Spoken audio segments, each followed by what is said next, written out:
দেখা যাক এবারকার পরিস্থিতি। লাইনারটা যা হোক ফিটিং দিয়ে দিয়েছি, এবার পিস্টনটা দিব। তার আগে রিংগুলো একটু দেখতে হবে। রিং আগে পেটে দিয়েছি, এবার গজন পিনটা যা হোক কেটে বার করি। গজন পিন বাড়িয়ে গেছে, পিস্টনে যা হোক গজন পিনটা ফিটিং দিব। তার আগে একটু মোবিল দিয়ে নিতে হবে, তাহলে পিস্টনটা ইজি যাবে। গজন পিনে একটু মোবিল মাখিয়ে নেব আমরা, তাহলে খুব সুন্দরভাবে যাবে পিস্টনটা। শুধু গজন পিনটা হালকা করে বাড়ি দেবো, ব্যাস জায়গা মতন চলে এসেছে। এবার আমরা কানেক্টিংটা লাগাবো। কানেক্টিংটা লাগার আগে আপনাকে ফলো করতে হবে, কানেক্টরের নাম্বার থাকে উপরে, আর এই যে ছিদ্রটা আছে ওটা, আর এই যে পান পাতার ছুচলে দিক থাকবে উপর দিকে। যাক, গজন পিন চলে গেল।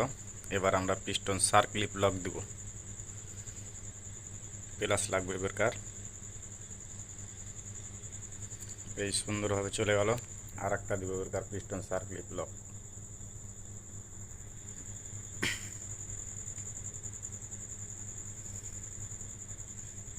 ফিটিং খুব সুন্দর হয়েছে, গজন বুশ ঠিক আছে, গজন কানেক্টন গজে না। যাক, এবারকার আমরা রিংগুলো ফিটিং দেব। রিং ফিটিং দেব। এটা হচ্ছে মোবিল রিং, খুব সাবধানে তুলতে হয়, একটু জোরে চাপ দিলে ভেঙে যায়। যাক, এই মোবিল রিং চলে গেল, ফিটিং দিয়ে দিলাম। এবার আসবে কম্প্রেশন রিং দুটোর ভিতরে একটা দিলাম। এখন আর একটা কম্প্রেশন রিং লাগবে এখানে।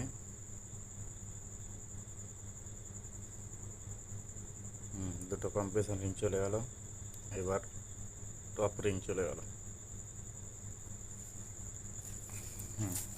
রিংয়ের সাথে পিস্টনের সাথে রিং ফ্রি আছে, না হলে জাম থাকলে হবে না। যা হোক, এটা আমরা এখন ফিটিং দেবো। একটু মুছে বিগিনটা লাগিয়ে নিই। এখানে এক্স অয়েল কোম্পানির বিগিন আছে, রয়্যালের মাল, খুব ভালো।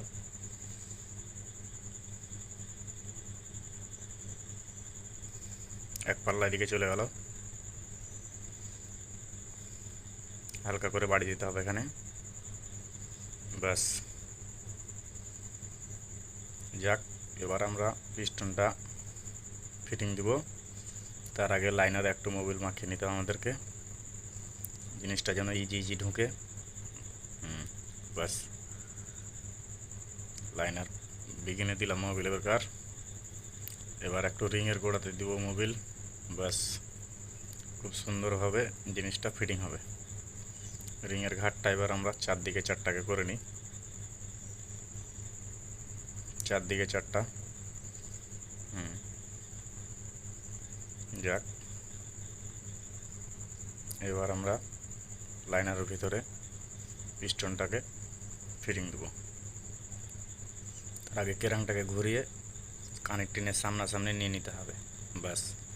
পিস্টনের এবার আমরা দিব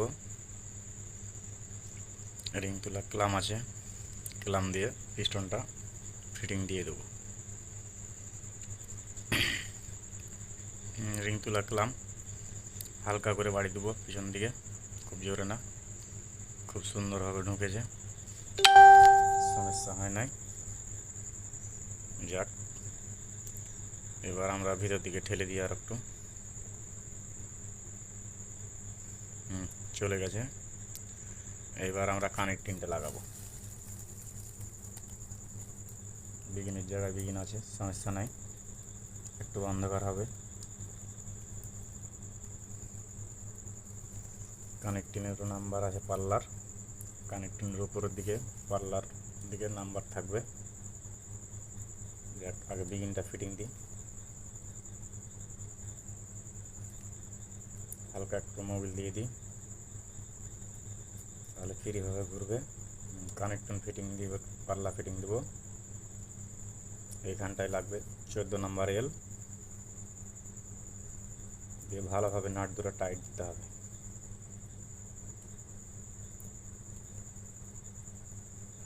কানেক্টরের নাট মেশিনের সব কিছু। একটু ঢিল থাকলে কানেক্টর মেরে দিলে মেশিন গোটাই বডি ফেটে বেরিয়ে যাবে। তো এই জিনিসগুলো আমরা ফলো করব। কানেক্টরের নাটটা বিশেষ করে আগে টাইট দিয়ে ভালোভাবে, তারপরে তখন অন্য কিছু কাজকাম করতে যাব। খুব মারাত্মক সমস্যা এটা, কানেক্টর নাট টাইট দিতে খুবই হয়, কিন্তু এটাই হচ্ছে মেন। সম্পূর্ণ যত স্পিডে ঘুরে এই নাট দুটাতে পিস্টনকে ধরে রাখে। যাক, আমাদের কম বেশি নাট টাইট হয়ে গেল, আর খাবে না। তো যাই, এবার আমরা পিস্টনের টপের মাপটা দেখে নিই। হ্যাঁ, ভিতরে আছে। এবার আমরা সামনে নিয়ে আসবো। খুব সুন্দর আছে, মাপ বরাবর আছে, বাড়তি নাই কমও নাই, যে বরাবর থাকে সে বরাবরই আছে। হ্যাঁ, এবার আমরা হেড গ্যাসকেট দেবো। এটা রয়্যাল গোল্ড কোম্পানির হেড গ্যাসকেট আছে, খুবই ভালো। টিনের হেড গ্যাসকেট, কাঠের শর্ট করে কাটে না, ভালোভাবে নাট টাইট দিলে কাটবে না। যাক, আমরা পিস্টনটা একটু ঠেলে দিলাম ভিতরে। এবার আমরা একটু মোবিল দিয়ে দেব হেড লাগার আগে। হেডের ভালভগুলো ভালো আছে, পুরাতন যেহেতু সমস্যা নাই। মোবিল চলে গেল, মোবিলটা দিলে স্টার্টটা ভক করে নেয়। যাক, হেড ফিটিং দিয়ে দিই। এবার আমরা হেডের নাটগুলো লাগাবো। চারদিকে চারটা থাকে নাট, 19 নাম্বার রিং লাগে, গুঠি লাগে, কোনোটাতে 18 নাম্বার লাগে। যাই, ভালোভাবে হেডের নাটগুলো টাইট দিতে হবে আপনাকে। না, হেডের নাট ঢিল থাকলে হেড গ্যাসকেট মেরে দেবে। এবং কি, হেড গ্যাসকেট লিক হলে পানির ট্যাঙ্কিতে মোবিল দেখতে হবেন। এটা মোবিল হয় না, এটা ধোঁয়া ওড়া ওঠে, স্টার্টে জ্বালাবে, লোড নেবে না ঠিক মতন, পানি লাফাবে, মেশিন অতিরিক্ত হিট হবে। তো আমরা ভালোভাবে হেডের নাটটিকে টাইট দিয়ে আগে। হেডের নাট টাইট চলছে আপনার। তো যাক, ভালো লাগলে শেয়ার, লাইক, কমেন্ট। আর এই চ্যানেলটা আমি নতুন খুলেছি ইউটিউবে, অবশ্যই আপনারা একটু দেখবেন। আপনারাকে আশা করি আরও পরবর্তীতে ভালো ভালো ভিডিও দিতে পারবো। অবশ্যই চ্যানেলটা সাবস্ক্রাইব করবেন, শেয়ার করবেন, লাইক করবেন, তাহলে আমি হয়তো এই চ্যানেলটা আর একটু নিয়ে বেড়াতে পারবো। আমাদের হেডের নাট কম বেশি টাইটের গোড়া চলে গেল।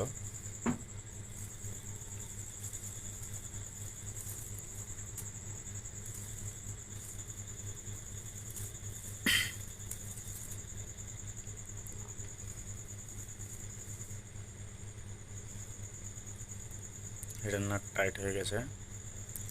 এবার আমরা রকার ফিটিং করব।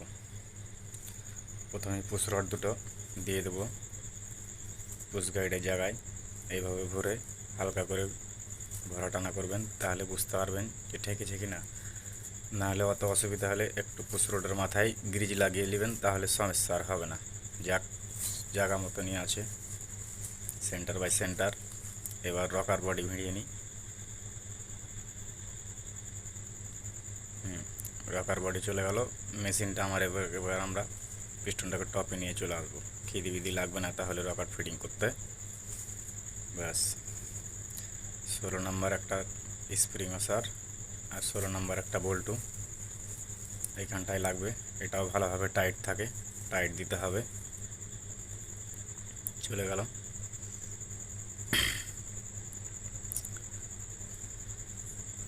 টাইট না হলে, ঢিল হলে সমস্যা, স্টার্ট বন্ধ হয়ে যাবে, এই করবে, লোডে জ্বালাবে, স্টার্ট হবে না।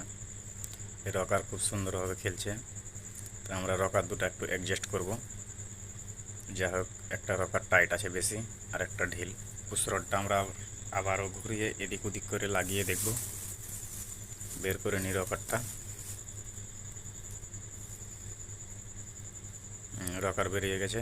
বাট ডান সাইডেরটা পুশ রড এদিক কাটটা ওদিকে, আর ওদিক কাটটা এদিকে দিয়ে দেখি কি হয়।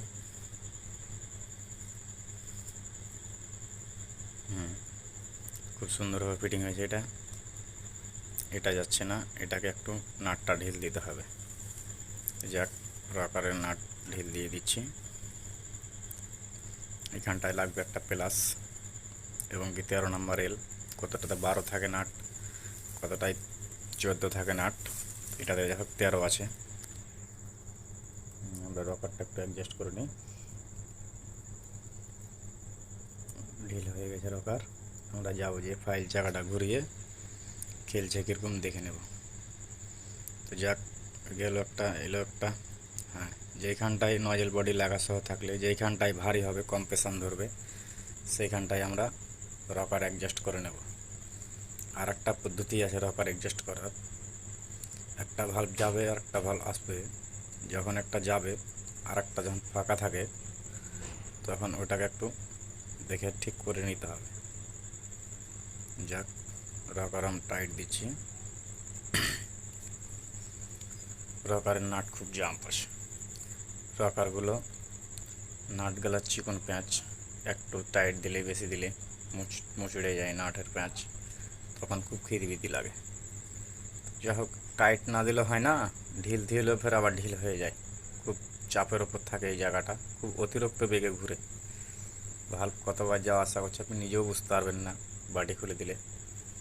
একটু খিদিবিদি লাগলো, করার কিছু নাই, যেহেতু করতে হবে। রকার অ্যাডজাস্টের ব্যাপার। একটা রকার খুব মারাত্মকপূর্ণ জিনিস। মেশিনের sound quality, load, function, start সব কিছুতে জ্বালাবে, তখন মেশিনের সাউন্ড খারাপ করবে।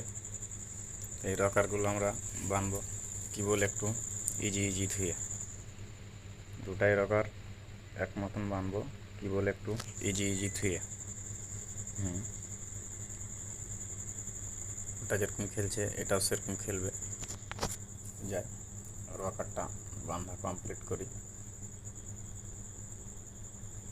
এটা 60 কেজি মেশিন, আর 177 মডেল। এটা সাইফিং কোম্পানির মেশিন আছে। এই যে কম্প্রেশন ধরেছে, তার মানে ঠিক আছে। একটা ভাল্ব চলে গেল, এবার এটা গেল, এটা এলো, এটাও ঠিক আছে। এভাবে ঘুরিয়েও রকার মিলা যায়। যাক, এবার আমরা বাটির গ্যাসকিট দেবো। গ্যাসকিটটা যেহেতু নষ্ট হয়ে গেছে, এটা কেটে দিলাম, একটু বড় হলো গ্যাসকিটটা। এবার আমরা বাটি লাগাই, ট্যাপেট বাটি।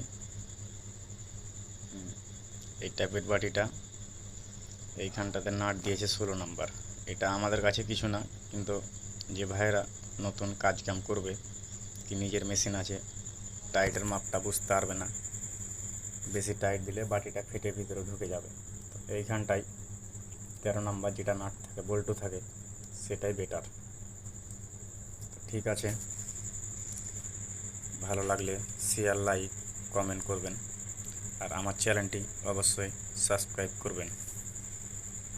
দেখি সাইলেন্সার এয়ার ক্লিনার ফিটিং দেবো, তার আগে এস পাইপটা আমরা লাগিয়ে নিই, প্রেসার পাইপ যেটা বলে। তারপর ওভার লাইনের পাইপ দিয়ে দিলাম।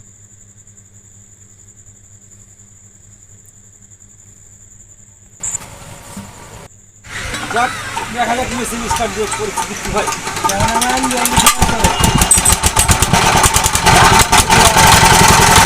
এই দেখেন ভাই, মেকার মেশিন চালু দিয়ে দেয়। ঠিক আছে।